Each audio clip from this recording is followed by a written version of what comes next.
In a cheerful yellow house on Maple Street lived a bouncy puppy named Max and a curious cat named Mimi. Max had big floppy ears, a tail that never stopped wagging, and a love for digging holes. Mimi had silky white fur, bright green eyes, and the quietest paws you ever saw. They were the best of friends 7. The one loved running and barking, and the other loved lounging and napping. One bright and breezy morning, Max was bouncing around the kitchen. "Mimi, wake up! Let's go outside," he barked, spinning in circles. Mimi yawned, stretched on the windowsill, and blinked lazily at him. "Is it sunny?" she asked. "Yes," Max barked. "And there might be squirrels." That got Mimi's attention.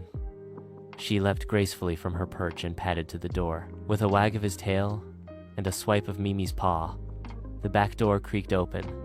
They had learned that trick last summer. The backyard was their playground, a world of trees, flowers, bushes, and endless adventure.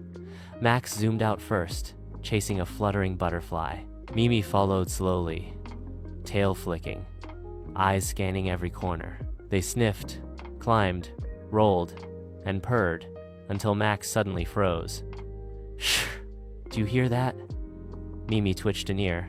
Chirp, chirp, chirp. Behind a bush, they discovered a tiny baby bird, chirping softly on the ground.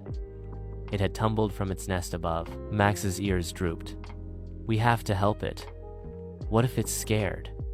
Mimi nodded seriously. "Let's look for its nest." They looked up. High in the tall oak tree, they saw a small nest swaying gently in the breeze. "It's way up there," Max gasped. "Don't worry," Mimi said calmly. "I'll climb. You stay with the bird." Mimi leapt onto the garden bench, then a branch, and higher until she reached the nest. Max gently nuzzled the baby bird, keeping it warm with his body. "You're okay, little one," he whispered. "Nest is ready," Mimi called from above.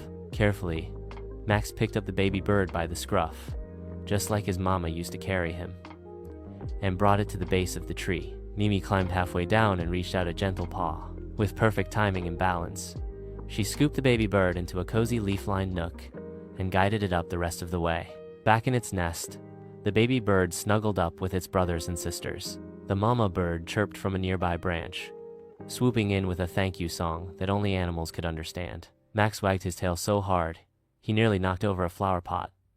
"We did it," he cheered.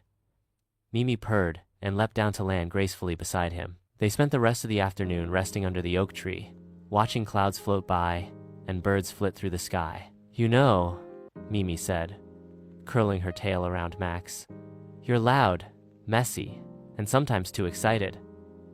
And you're fussy, bossy, and too quiet," Max replied with a grin. They both laughed. "But we make a great team," Mimi purred. "The best team," Max agreed. And from that day on, they were known around the backyard as the rescue team, always ready to help, always together, and always up for the next great adventure.